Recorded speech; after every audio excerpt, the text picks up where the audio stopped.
وسلم کی خدمت میں حاضر ہوا اور انہوں نے آپ صلی اللہ تعالیٰ علیہ وآلہ وسلم کے اوصاف کو پہچانا، مہر نبوت کی زیارت کی اور آپ صلی اللہ تعالیٰ علیہ وآلہ وسلم سے سورہ یوسف کی تلاوت سنی۔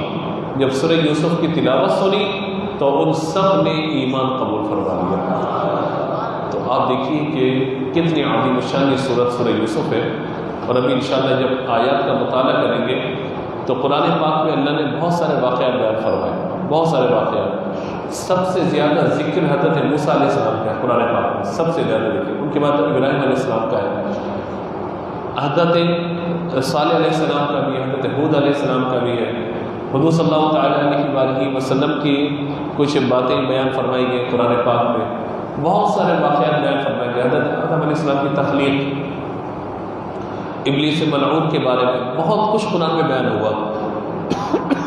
لیکن اللہ تبارک و تعالیٰ نے یہ واقعہ جو سورہ یوسف میں بیان ہوا نا، اللہ تعالیٰ نے اس کو فرمایا کہ احسن القصص، ہم سب سے بہترین واقعہ آپ کو سناتے ہیں۔ اب دیکھیے اللہ تبارک و تعالیٰ سنانے والا، حضور سننے والے، اللہ تبارک و تعالیٰ نے کیسے سنایا تو حضور نے کیسے سنا ہوگا۔ تو اب دیکھیے احسن القصص سے بیان فرمایا گیا۔ اس سورت کا مرکزی مضمون، اس میں حضور صلی اللہ تعالیٰ علیہ وآلہ وسلم کی نبوت کے دلیل کے طور پر حضرت یوسف علیہ السلام کے حالات زندگی کو تفصیل سے بیان فرمایا گیا۔ نیز یہ کہ قرآن مجید کا سب سے بہترین قصہ کہہ کر اس کو ذکر کیا گیا۔ حضرت یوسف علیہ السلام کے واقعے میں یہودیوں کے لیے نبی مکرم صلی اللہ تعالیٰ علیہ وآلہ وسلم کی نبوت کی نشانیاں ہیں۔ تاجدار رسالت صلی اللہ تعالیٰ علیہ وآلہ وسلم سے پہلے جتنے انبیاء دنیا میں تشریف لائے سب کے سب مرد تھے، کبھی بھی کسی عورت کو نبوت عطا نہیں کی گئی۔ انبیاء کرام علیہ السلام تمام مرد تھے۔ اسی طرح انبیاء کرام علیہ السلام ان کی قوموں کے واقعات میں عقل مندوں کے لیے عبرت اور نصیحت ہے۔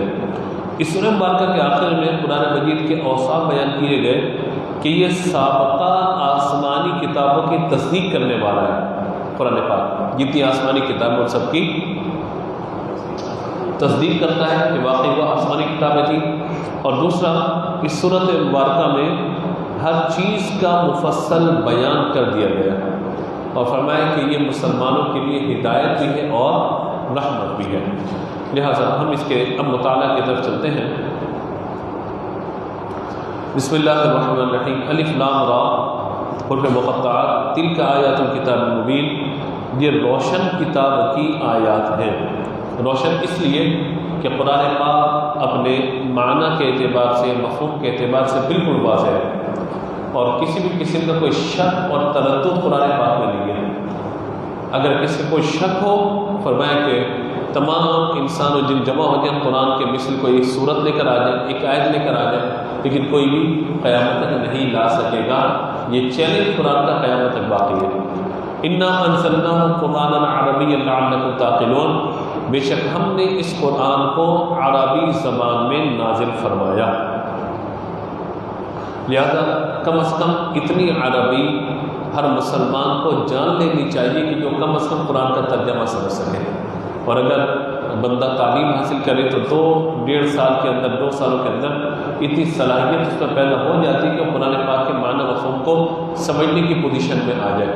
ہمارے یہاں لوگ عربی لینگویج کی طرف نہیں آتے، عربی گرامر کی طرف نہیں آتے، اس کے برعکس انگلش کی طرف بہت زیادہ جاتے ہیں، کیونکہ ایسا لگتا ہے کہ شاید اگر وہ انگلش کسی کو نہ آئے تو اس کو معاشرے میں معیوب سمجھا جاتا ہے۔ لیکن ہمارے یہاں جو اصل معاملہ ہے وہ قرآن پاک کو سمجھنے کا ہے، اور جب تک عربی نہیں آئے گی بندہ قرآن کو نہیں سمجھ سکے گا۔ یا تو استاد کے پاس بیٹھ کے پورا ترجمہ قرآن پڑھ لے پھر، تاکہ قرآن پاک کا پورا معنی مفہوم کہیں نہ کہیں اس کے ذہن کے اندر موجود ہو۔ اور یہ کوئی مشکل نہیں ہوتا۔ ابتدائی اگر بندہ 6-8 مہینے درس نظامی کے جو ابتدائی درجات ہیں ان میں بیٹھے تو بہت ساری باتیں سمجھ میں آنا شروع ہو جاتی ہیں۔ الحمدللہ، جیسا کہ آپ کے علم میں ہے کہ ہمارے یہاں درس نظامی کی کلاسز ہیں، پیر سے لے کر جمعے تک عشاء کی نماز کے بعد 2 گھنٹے کی کلاس ہوتی ہے، اور ماشاءاللہ کافی طلباء یہاں موجود بھی ہیں جو پڑھ رہے ہیں۔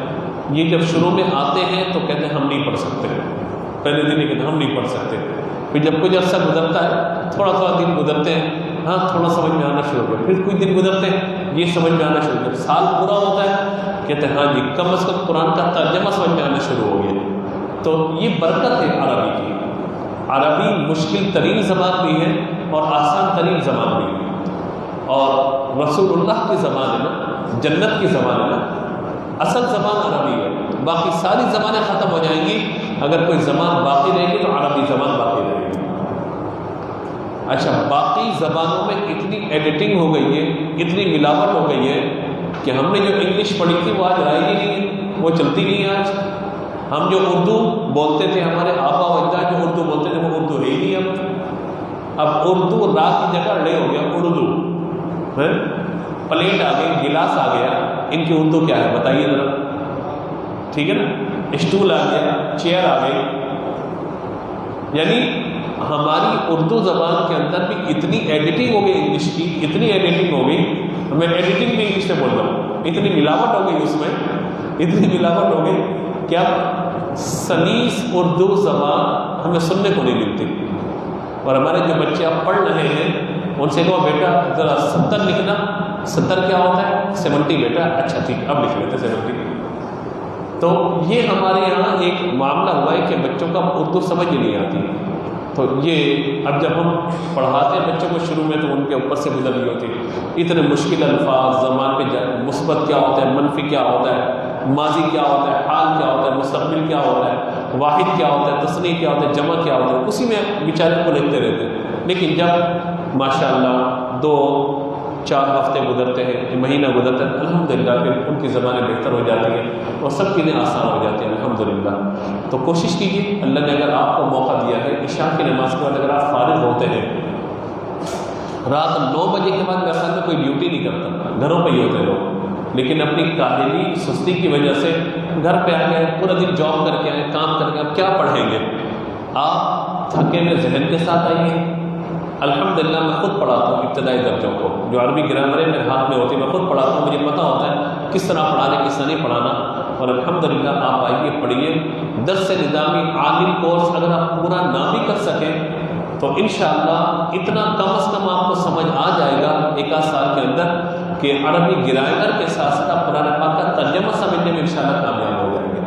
اور جو درس نظامی کر رہے ہیں 1 سال 2 سال 3 سال ہو گئے، اب وہ قرآن پاک سنتے ہوں گے تو بہت ساری باتیں ان کو سمجھ میں آ رہی ہوتی ہیں، بہت ساری باتیں ان کے ذہن میں آ رہی ہوگی. تو کوشش کیجیے کہ آسان ہے، کوئی مشکل نہیں ہے اتنا. میری نیت ہے اللہ مجھے توفیق دے تو میں انشاءاللہ پورے 6 مہینے کا ایک پورا نصاب میں نے بنایا ہوا ہے جس میں ہفتے میں 2 دن کلاس ہوگی 1-1 گھنٹے کی انشاءاللہ. اور اس 6 مہینے میں ہم قرآن پاک کے ترجمے کا اسلوب آپ کو سکھائیں گے انشاءاللہ. نیت ہے میری اللہ تعالیٰ اسباب بنائے، آسانیاں ہوں. جو کووڈ کی وجہ سے، کرونا کی وجہ سے ہم کلاسز نہیں کر پا رہے، بہت سارے کورسز ہمارے نہیں ہو پا رہے. آپ دعا کریں اللہ عافیت عطا فرمائے، ورنہ جو پڑوسی ملک کے حالات ہیں سب کے سامنے آپ بہت احتیاط کیجیے. ڈاکٹر صاحب بیٹھے ہیں سر، کتنی احتیاط کی ضرورت ہے ہمیں. حالات اس وقت بہت ناساز ہو چکے ہیں، یقین مانیے سال گزشتہ کی نسبت کیسز اس وقت زیادہ ہیں. آپ کے کراچی میں بھی کیسز کچھ کم نہیں ہیں، لیکن اگر احتیاط نہیں کریں گے خدا نخواستہ پھر حالات خراب ہونے کے اندیش ہے. اللہ تعالیٰ عافیت اور سلامتی فرمائے. اللہ نے ابھی ہمارے حالات بہتر کیے ہوئے ہیں تو احتیاطی تدابیر اختیار کیجیے. ہمارے یہاں ہر کسی کو شوق ہوتا ہے مصافحہ کرنے کا، گلے ملنے کا، ہم بھی حاضر ہیں. لیکن بابا اگر کوئی مصافحہ نہیں بھی کرے گا تب بھی کوئی گناہ والا معاملہ نہیں ہے. میں حاضر ہوں، میں پیچھے نہیں بھاگ رہا. لیکن اگر کل یہ SOP نافذ ہو جاتی ہے کہ بھائی ذرا مصافحہ معاملے میں احتیاط کیجیے، پھر ہمیں کیا کرنا چاہیے بتائیے ذرا، بولیے کیا کرنا چاہیے؟ احتیاط کرنی چاہیے. کل سے نافذ ہو جاتا ہے بھائی بغیر ماسک کے کوئی مسجد کے اندر نہیں آئے گا تو ہم نے کیا کرنا ہے؟ بولیے ماسک لگا کے آئیں گے انشاءاللہ. کل سے اگر یہ نافذ ہو جاتا ہے بھائی صفوں کے درمیان گیپ رکھ کے نماز پڑھیں تو ہم انشاءاللہ کریں گے یہ ساری چیزیں، کیونکہ صحت سے بڑھ کے کچھ بھی نہیں ہے، انسانی جان سے بڑھ کے کچھ بھی نہیں ہے. ابھی تک ایسے کوئی حالات ہمیں اس طرح کی ہدایت نہیں آئی، لیکن میں ذہنی طور پر آپ کو تیار کر رہا ہوں کہ اگر آ جاتا ہے تو ہم انشاءاللہ ہر طرح کی احتیاطی تدابیر کے لیے بولیے تیار ہے. ایون یہ خواتین سن رہی ہیں، اگر یہ ہدایت آ جاتی کہ خواتین نہ آئیں تو ہو سکتا ہے کل اعلان کر کے خواتین کا آنا منع ہو گیا. ذہن اپنا بنا لیں، حالات کنٹرول سے باہر جا رہے ہیں آپ کے شہر کے بھی۔ پنجاب میں تو بہت ڈسٹرب ہے، لیکن یہ کراچی شہر بھی کوئی اچھی پوزیشن میں نہیں ہے۔ اللہ تعالیٰ اپنی رحمت برکت فرمائے، خیر والا معاملہ ہو۔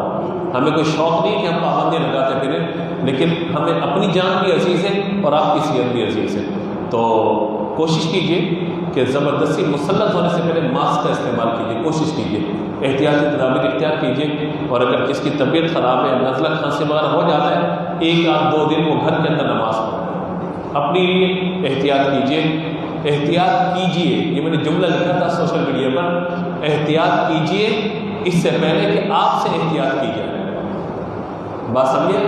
احتیاط کیجیے اس سے پہلے کہ آپ سے احتیاط کی۔ لوگ ڈرے کرنا بابا مجھے دور رہے اس سے، تو ابھی احتیاط جو ہے وہ ہمیں کر لینی چاہیے۔ باقی اللہ تبارک و تعالی رحمت کرنے والا وہی اس وبا سے میں بچانے والا، چھٹکارا دینے والا اللہ تعالیٰ کی رحمت اور اپنا کرم شامل حال کرے۔ سوشل میڈیا کے تھرو جہاں تک میرا پیغام پہنچ رہا ہے، خدا احتیاط کیجیے، احتیاط کیجیے، احتیاط کیجیے، توکل اللہ کی ذات پر کیجیے، مگر ساری احتیاطی تدابیر اختیار کیجیے۔ اللہ تعالیٰ کی رحمت اور برکت شامل فرمائے۔ تو فرمائے کہ ہم نے قرآن پاک کو عربی زبان میں نازل فرمایا۔ تیسری آیت مبارکہ، نحن نقص علیک احسن القصص، اے محبوب ہم آپ کو سب سے اچھا قصہ سناتے ہیں۔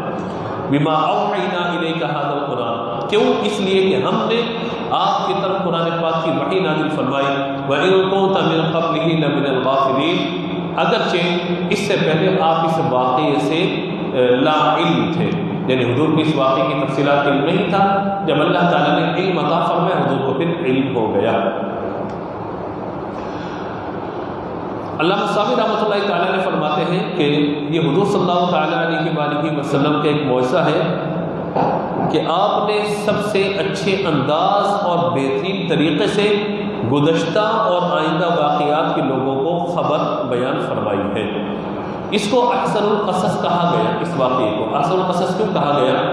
پہلی بات تو یہ ہے کہ جس قدر عبرتیں، جس قدر حکمتیں اور نصیحتیں اس واقعے میں اتنے کسی اور واقعے کے اندر نہیں ہے۔ یعنی سیاست کا پورا علم اس کے اندر ہے، خوابوں کا پورا علم اس کے اندر ہے، جیل کا پورا علم اس کے اندر ہے، قیدیوں کے پورے احکامات اس کے اندر بیان فرمایا گیا۔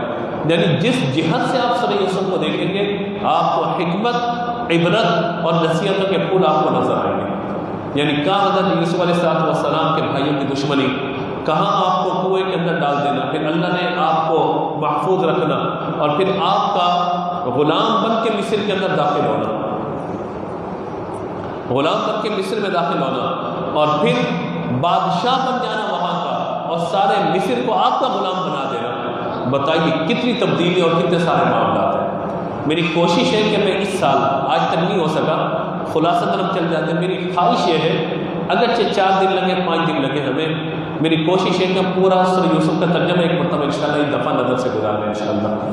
آپ دعا کریں کہ اللہ تعالیٰ برکت دے، کیونکہ ہر پارے کے ہم مضامین بیان کرتے ہیں۔ اس مرتبہ میری نیت ہے کہ سورہ یوسف کو ہم تفسیر انشاءاللہ سماعت کرنے کی سعادت حاصل کریں۔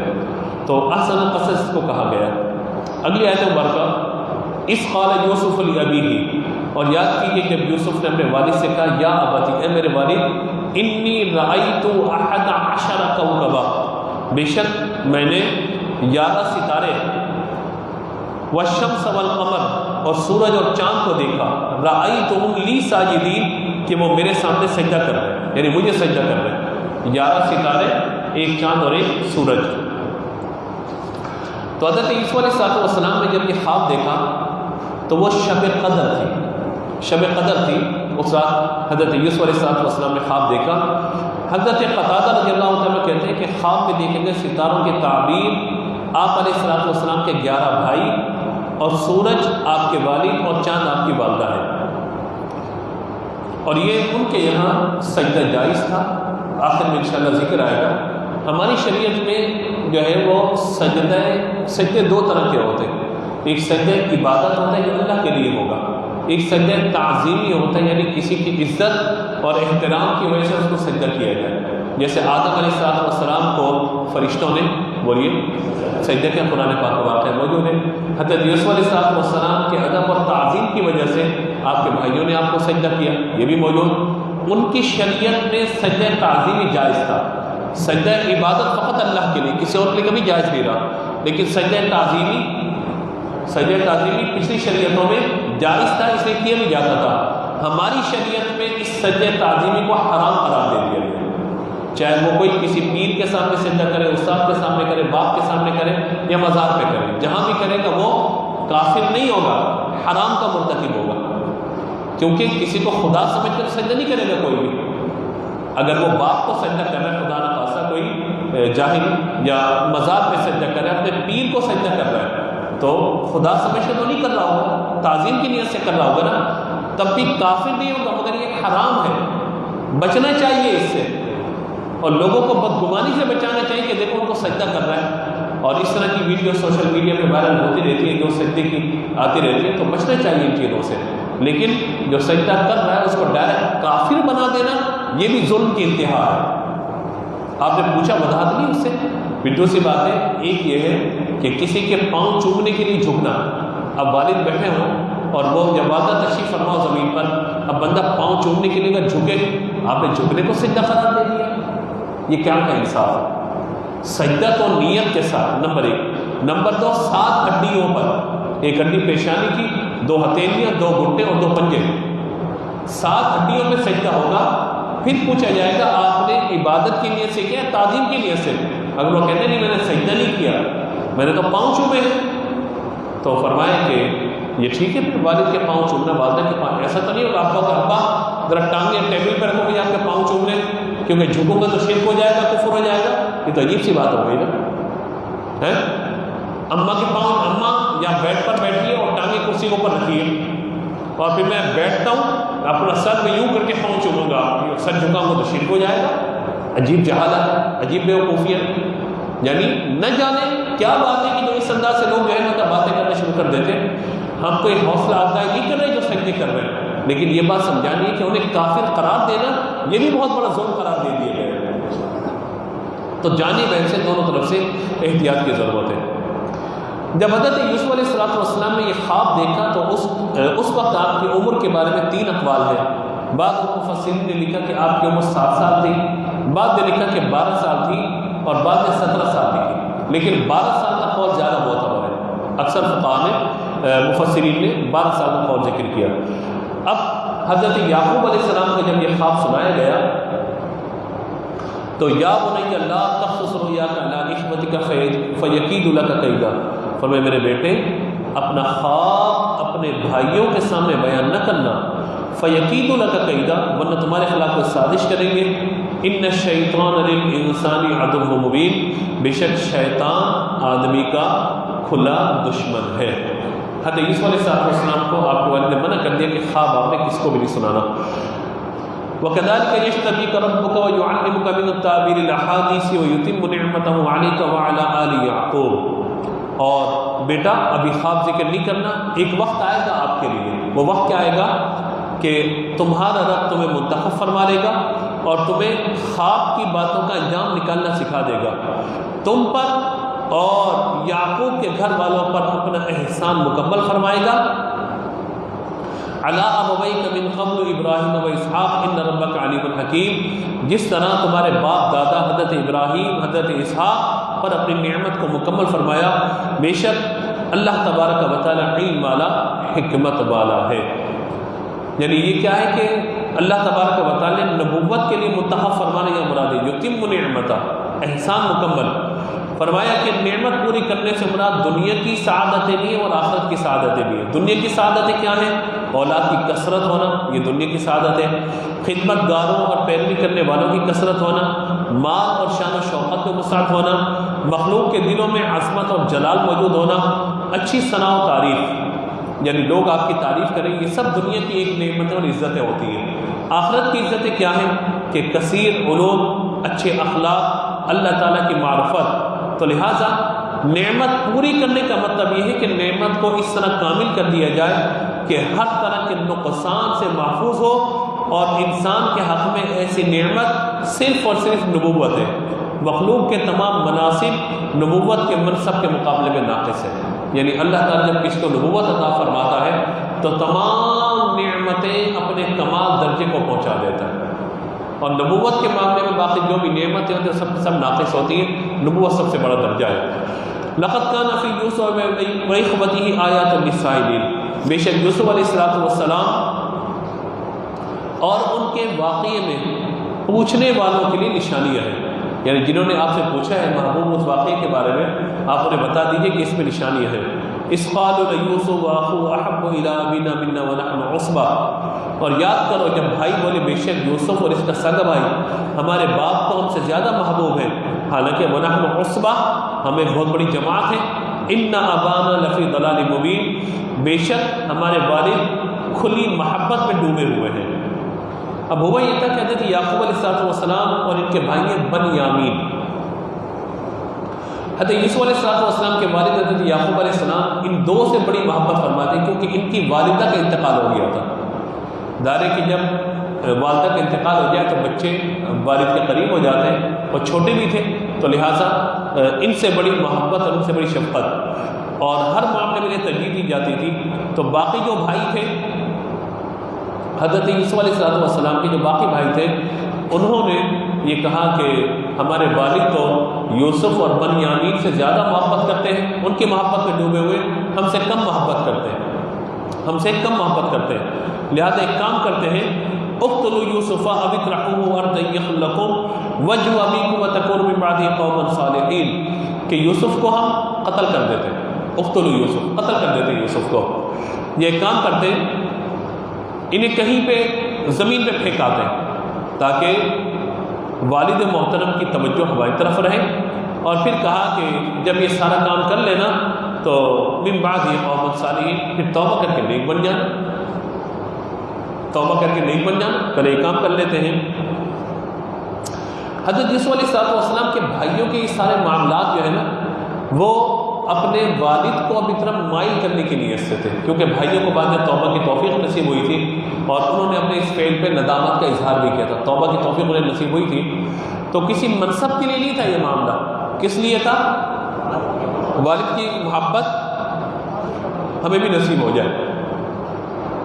تو حضرت یوسف علیہ السلام کو جنہوں لے کے چلے گئے، اور یعنی ان بھائیوں نے پھر مشورہ کیا کہ قتل کر دیں، ان میں سے ایک بھائی نے کہا قال قائل لا تقتلوا یوسف، نہیں یوسف کو قتل نہیں کرو، ہمارا بھائی ہے نا، ہم کیوں قتل کریں، ہاں یوں کر لو والقوه فی غیابۃ الجب یلتقط بعض السیارۃ ان فاعلین، ہم ایک کام کرتے ہیں اسے قتل کریں گے تو تکلیف ہوگی، انہیں کنویں میں ڈال دیتے ہیں، مطلب کام یہ بھی پورا ہی ہو رہا ہے، یہاں بھی کیا کرتے ہیں قتل نہیں کرتے بلکہ انہیں کنویں میں ڈال دیتے ہیں، اور اگر تم نے کچھ کرنا ہے تو کنویں میں ہم اس طرح ڈالیں گے کہ بعد میں کوئی سیارہ مسافر آ رہے ہوں تو اس کو لیتے ہوئے کسی اور شہر کی طرف چلے جائیں، انہیں قتل نہ کریں، جان سے نہ ماریں ان کو، یعنی کنویں میں ڈالیں گے تو کنویں میں سے کوئی پانی نکالنے کی جب ڈول ڈرے گا تو یہ اس کے ساتھ روانہ ہو جائے گا، وہ سارا معاملہ ہو جائے گا، تو کہا کہ قتل ان کو نہ کیا جائے، اگر تمہیں کچھ کرنا ہی ہے ان کو فائدہ، تم نے کرنے کا ارادہ کر لیا تو قتل نہ کرو بلکہ اس طرح کا معاملہ کرو تاکہ اس سرزمین سے، اس شہر سے جب چلے جائیں گے، اس ملک سے دور چلے جائیں گے تو والد کی محبت میں کمی واقع ہو جائے گی اور وہ ہماری طرف متوجہ ہو جائیں گے۔ حالانکہ یہ نفسیات کا اصول ہے کہ جس سے جتنی زیادہ دوری ہوتی ہے اتنی محبت بڑھتی چلی جاتی ہے، جس سے جتنی زیادہ دوری ہوتی ہے اس سے محبت میں اضافہ ہوتا چلا جاتا ہے۔ جیسے بعض اوقات گھر میں رہنے والے بچے ہیں، ان کو والد سے بڑی محبت ہوتی ہے، لیکن کوئی بچہ اگر باہر پڑھنے کے لیے گیا ہوا ہو یا کہیں جاب کے لیے گیا ہم، وہ سال بعد 6 مہینے بعد جب واپس آتا ہے تو اس کی محبت کتنی زیادہ ہوتی ہے۔ لیکن میں بہرحال اس سوال سے بڑا ناقد رہا ہوں اور میرا زاویہ نظر مختلف ہے، وہ یہ ہے کہ والدین کو اکیلا چھوڑ کر خاص طور پہ بڑھاپے میں اولاد کا شہر سے دور چلے جانا یا ملک سے باہر چلے جانا یہ کوئی عقل مندی نہیں ہے۔ ہم نے ایسی میتیں دیکھی ہیں، ایسی میتیں دیکھی ہیں کہ یعنی والد والدہ یہاں ہیں، ساری اولاد باہر چلی گئی، انتقال ہوا، تدفین کرنے والے پڑوسی تھے، جنازہ پڑھنے والے محلے کے لوگ تھے، چھٹی نہیں ملی، آ بھی نہیں سکے۔ میں کہتا ہوں کہ ایسی دنیا داری کا کیا فائدہ، ایسی دولت کا کیا فائدہ کہ ماں باپ کا جنازہ اور بڑھاپے میں ان کی خدمت بھی نصیب نہ ہو۔ آپ کی لائف تو بن جائے گی ہو سکتا ہے، لیکن اگر یہ بڑھاپے میں اس طرح کا انداز اختیار کیا جائے، پر میں کبھی اس حق میں کبھی بھی نہیں رہا۔ والدین کو ضرورت ہوتی ہے اولاد کی، چاہے وہ پڑھائی کے لیے بچہ باہر جائے، کہیں بھی جائے، باہر پڑھ لکھ کے بھی کیا کر لے رہے ہیں، باہر پڑھ لکھ کے بھی کیا کر لے رہے ہیں، باہر سے پڑھ کر آئے، اچھا یہ تو کیا کریں گے کیا باہر سے پڑھ کر آئے؟ اور بابا یہی پڑھیں، یہی سب کچھ کریں، یہاں بھی اچھے لوگ موجود ہیں، اچھے ٹیوٹر، اچھے کالج، اچھی یونیورسٹیاں، اچھے اساتذہ موجود ہیں۔ پڑھنے والے کے لیے چاہے ملک میں ہو یا بیرون ملک ہو، پڑھنے والا اگر ہو تو ہر جگہ کامیاب ہو جائے گا، اور نہیں پڑھنے والا تو پھر وہ دنیا بھر میں گھومتا رہے، پھر وہ ناکامی اور حسرت، وہاں پر لوگ جا کر سوئپر بننا بھی گوارا کر لیتے ہیں، اپنے شہر کے اندر کلر کی نوکری تک کرنا گوارا نہیں کرتے، وہاں پہ جوتے پالش کرنا گوارا کر لیتے ہیں، بیرون ملک جا کر ہوٹلوں کے اندر پوچھے لگانا، برتن دھونا گوارا کر کیا کرتے ہیں، اور جی بچہ ہمارا یو کے یو ایس اے میں ہے ماشاءاللہ، اب پتہ ہی نہیں کہ اس کی کیفیت کیا، اس کی حالت کیا ہے۔ یہاں پر اوبر قریب چلانے میں شرم آتی ہے، اور باہر جا کے یہی کام کر رہے ہوتے ہیں، ٹیکسی ڈرائیوری کر رہے ہوتے ہیں وہاں پہ۔ تو یہ ذرا غور کیجیے گا ان سب باتوں پر، ہو سکتا ہے کہ میری رائے غلط ہو، لیکن میری ایک رائے ہے جو میں آپ کے سامنے رکھ رہا ہوں۔ یاد رکھیے حضرت علی رضی اللہ تعالیٰ عنہ کا قول میں نے پڑھا، فرمایا کہ خوش نصیب ہے وہ شخص کہ جسے بقدر کفایت روزی اسے اپنے گھر کے اندر، اپنے شہر کے اندر نصیب ہو جائے، اس سے بڑا خوش قسمت کوئی بھی نہیں ہے۔ اور ربنا آتنا فی الدنیا حسنہ کی تفسیر میں حضرت علی رضی اللہ تعالیٰ کا قول ذکر کیا گیا کہ دنیا اچھی کب ہوتی ہے، کہا کہ جب بیوی بندے کو اس کے مزاج کی مل جائے، اس کا پڑوسی اچھا ہو، اور اللہ تعالیٰ اس کو آسان روزی اس کے شہر میں عطا فرما دے۔ اتنا کمائے وہ گھر سے دور رہے، بیوی بچوں سے دور رہے، کیا فائدہ ایسی زندگی ایسے کمانے کا؟ وہ رازق پروردگار جو بیرون ملک آپ کو دینے پر قادر ہے، وہ آپ کو اپنے شہر، اپنے گھر میں بھی دینے پر قادر ہے۔ اپنی کوشش بندہ جاری رکھے، اللہ تعالیٰ رحمت کرنے والا ہے۔ قالوا یا ابانا ما لک لا تأمنا علی یوسف، اب یہ اپنے والد محترم کے پاس ہے، یا ابانا، اے ہمارے والد، لا تأمنا علی یوسف، آپ یوسف کے معاملے میں ہم پر اعتبار نہیں کرتے۔ یعنی یہ بھائی جاتے تھے شہر کی طرف جاتے تھے، گاؤں کی طرف جاتے تھے، تو بکریاں لے کر کے جاتے تھے چرانے کے لیے جنگلوں کی طرف، تو جنگل کی طرف جب بکریاں لے کے جاتے تھے تو کہا کہ یوسف کو بھیجیں، تو والد منع کرتے تھے، کہتے تھے نہیں میں ان کو نہیں بھیجوں گا، میں نے نہیں بھیجوں گا، آپ لوگ جائیے۔ اللہ کے نبی تھے نا، اور اللہ تعالیٰ اپنے نبیوں کو پوشیدہ خبریں، غیب کی خبریں عطا فرما دیتا ہے۔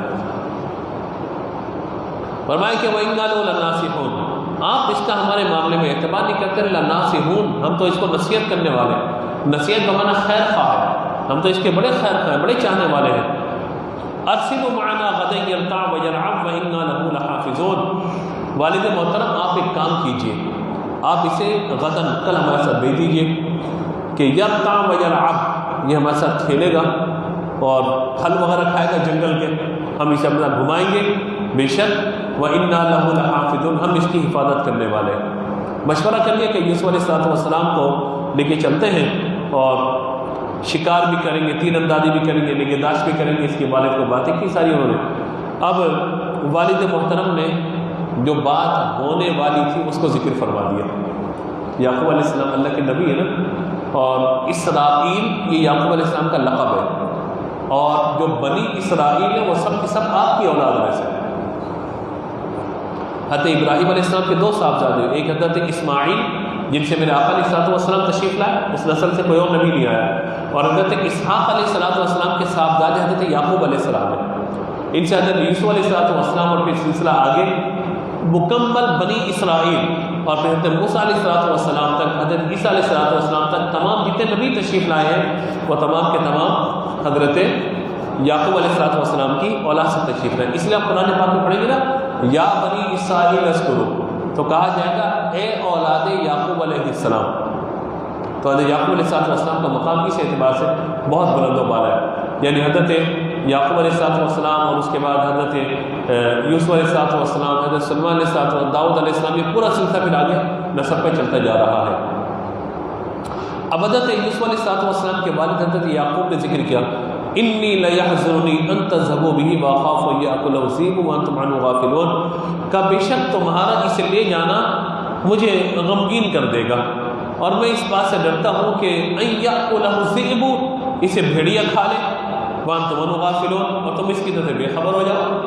انہوں نے پلاننگ یہ کیا ہوا تھا، انہوں نے پلاننگ یہ کی ہوئی تھی کہ ہم انہیں چھوڑ دیں گے، ایک بکری ذبح کریں گے، اس پر ان کے کرتے پہ خون لگا دیں، کرتا لے کر آ جائیں گے اور کہیں گے کہ والد محترم اسے بھیڑیا کھا گیا، ہم تو کھیل رہے تھے، اچانک وہ ایک طرف بھیڑیا کھا گیا اور دیکھیں اس کا کرتا ہم لے کر کے آئے ہیں۔ یہ سارا انہوں نے پلان کیا ہوا تھا۔ تو یہاں پر حضرت یعقوب علیہ السلام نے اس خدشے کا اظہار کر دیا، کہا بیٹا مجھے خوف ہے، تم اسے لے کر تو جا رہے ہو، مجھے خوف ہے کہ ایسا نہ ہو کہ تم کھیل کود میں لگ جاؤ اور اسے بولیے بھیڑیا کھا جائے۔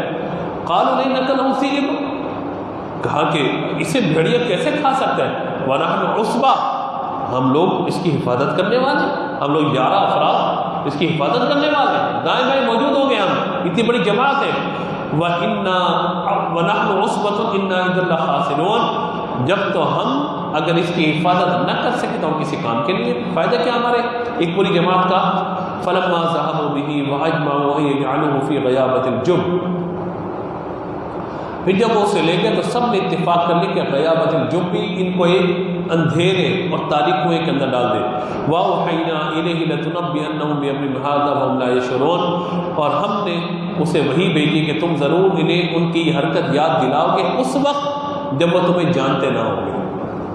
یعنی حضرت یعقوب علیہ السلام نے جب بھیج دیا تو یہ بھائی لے کر کے گئے، حضرت یعقوب علیہ السلام انہیں دیکھتے رہے، بھائیوں نے کندھے پہ اٹھایا، عزت و احترام سے لے کے جا رہے ہیں، لیکن دلوں میں عداوت تھی۔ جب اپنے والد کی نظروں سے غائب ہوئے تو زمین پر انہیں اتار دیا اور ان کو سختی کرنے لگے ان پر، یہاں تک کہ ان کے بھائیوں میں سے ایک نے کہا کہ ایسا نہ کرو، اتنا پریشان نہ کرو، اتنا ان کے ساتھ ظلم کا معاملہ نہ کرو۔ یہاں تک کہ جب وہ دور چلے گئے تو وہاں پر ایک کنواں تھا اور اس کنویں میں آپ کو ہاتھ پاؤں باندھ کر قمیص اتاری اور کنویں میں ڈال دیا۔ جب وہ نصف گہرائی تک پہنچے تو رسی چھوڑ دی کہ پانی میں گر کے یہ ہلاک ہو جائے۔ اللہ کے حکم سے جبریل امین علیہ السلام کنویں میں پہنچے اور آپ کو کنویں میں موجود ایک پتھر کے اوپر بٹھا دیا اور آپ کے ہاتھ پاؤں کھول دیے۔ آپ دیکھیے کہ یہ اللہ تبارک و تعالیٰ کی طرف سے انعام ہوتا ہے۔ بظاہر تو جان چلی گئی نا، بظاہر تو آپ نے کنویں میں ڈال دیا، جان گئی ختم، لیکن بچانے والی ذات کس کی؟ اللہ تعالیٰ کی۔ کنویں پہ بٹھا دیا اللہ تعالیٰ نے، اللہ کے فیصلے، ہمیں بات کا علم نہیں ہوتا کیا ہونے والا ہے، اللہ کا فیصلہ وہ ہوتا ہے کہ جو ہمارے سامنے ظاہر نہیں ہو رہا ہوتا، لیکن نتیجے جب آتے ہم کہتے ہیں اللہ اس میں یہ فائدہ تھا، یہ حکمت تھی، یہ معاملہ تھا، اوہو میں تو جان ہی نہیں پایا کہ اللہ تبارک و تعالیٰ کی تدبیر کیا تھی۔ آگ کا معاملہ دیکھیے، حضرت ابراہیم علیہ السلام کا، آگ میں چلے گئے، آگ گلزار ہو گئی۔ آج ہم نے تلاوت کی، قلنا، ہم نے آج سے کہا یا نار کونی، اے آگ بردن ٹھنڈی ہو جا، لیکن اتنی ٹھنڈی نہ ہونا کہ تکلیف ہو جائے انہیں، وسلامن، اتنی ٹھنڈی ہو کہ میرے خلیل کو سلامتی رہے۔ یہ علی ابراہیم پہ ٹھنڈی ہو جا، آگ بھی ٹھنڈی ہو گئی۔ کہا جاتا ہے کہ اس وقت دنیا میں جتنی آگیں تھی سب کی سب ٹھنڈی ہو گئی تھی، ہر آگ یہ سمجھتی تھی اللہ نے مجھ سے خطاب فرمایا۔ آگ کو بھی اللہ نے پیدا کیا نا ظاہر، اور عناصر اربع کیا ہے؟ آگ، ہوا، مٹی، پانی، انسان کی سرش ہے یہ۔ تو حضرت ابراہیم کو جب وہ وہاں پہ آگ میں ٹھنڈا کر دیا گیا، اقبال نے لکھا تھا آج بھی ہو گر ابراہیم کا ایمان پیدا، آگ کر سکتی ہے انداز گلستان پیدا۔ آج بھی آگ باغ بن سکتی ہے۔ اور اعلیٰ حضرت میرے امام نے کیا لکھا؟ فیض جلیل خلیل سے پوچھو، فیض جلیل خلیل سے پوچھو، آگ میں باغ لگاتے یہ ہیں۔ میرے آقا علیہ السلام پر جو مہربانی کا معاملہ ہے ساری کائنات حضور کے لیے، اور چونکہ حضور کو آپ کی نسل مبارکہ سے آنا تھا، اللہ تبارک سے فیض جلیل خلیل سے پوچھو، آگ میں باغ لگے ہیں، سیدھی راہ چلاتے یہ ہیں۔ تو یہ اس انداز سے ہوا، تو انہوں نے اس وقت آپ کو ڈال دیا کنویں میں۔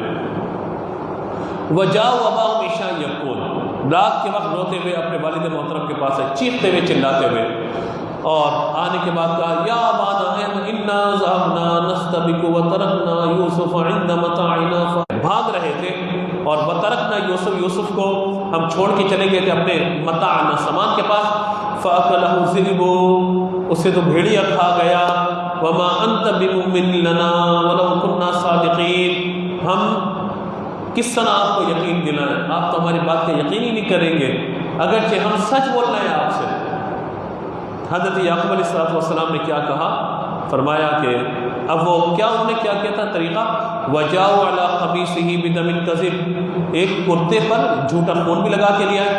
قَالَ بَلْ سَوَّلَتْ لَكُمْ أَنفُسُكُمْ أَمْرًا، حضرت یعقوب علیہ السلام نے فرمایا کہ تمہارے دلوں نے تمہارے لیے ایک بات بنا دی ہے، فَصَبْرٌ جَمِيلٌ، اس معاملے پہ میں صبر کروں گا، وَاللَّهُ الْمُسْتَعَانُ عَلَىٰ مَا تَصِفُونَ، اور صبر ہی اچھا ہے اور تمہاری باتوں پر میں اللہ سے مدد طلب کرتا ہوں۔ یعنی حضرت یعقوب علیہ السلام نے انہیں اس بات کی طرف، ان کی عجیب بات ہے، عجیب بات ہے، آپ نے پہلے کہہ دیا تھا نا کہ ایسا نہ ہو کہ اسے بھیڑیا کھا جائے اور تم پریشان گھومو، پریشان ہو کے آ جاؤ، تو آپ نے وہی بات کی، کہا کہ اچھا تمہارے دل نے ایک بات بنا لی ہے، لیکن اب فصبر جمیل، میں صبر کروں گا، صبر اچھا ہے اس وقت، واللہ المستعان علی ما تصفون، میں اللہ سے مدد طلب کرتا ہوں اس معاملے میں جو تم بات بنا رہے ہو۔ لیکن حضرت یعقوب علیہ السلام نے ایک بات انہیں کہی تھی، کہا کہ بڑا عقل مند بھیڑیا تھا، بڑا سمجھدار بھیڑیا تھا کہ یوسف کو کھا گیا، اس کے کرتے کو چھوڑ گیا۔ بات سمجھ میں آ رہی؟ اتنا عقل مند بھیڑیا ہے کہ کرتا اتار کے ایک طرف کر دیا، کرتے پہ کوئی خراش نہیں، کرتا کہیں سے پھٹا ہوا نہیں ہے، کرتا کہیں سے جو ہے وہ ریزہ نہیں ہے، کرتا بالکل سلامت ہے، اور یوسف کو پورا کھا گیا۔ کہا واللہ المستعان علی ما، تم نے بات جو بنانی تھی بنا لی، اب میں اس پر صبر کرتے ہوئے اللہ تبارک و تعالیٰ سے مدد طلب کروں گا۔ تو حضرت یوسف علیہ السلام کنویں کے اندر، پھر وہ ایک قافلہ آیا، کنویں سے لیا آپ کو، مصر میں جا کے بیچ دیا۔ کل سے انشاءاللہ پھر یہاں سے آغاز کریں گے۔ اللہ تعالیٰ ہمیں عمل کی توفیق عطا فرمائے۔ مجھ سے گفتگو میں کوئی صحب ہو، سبقت لسانی ہو گئی، اللہ کی بارگاہ میں معافی کا طلبگار ہوں، آمین۔ وآخر دعوانا الحمد للہ رب العالمین۔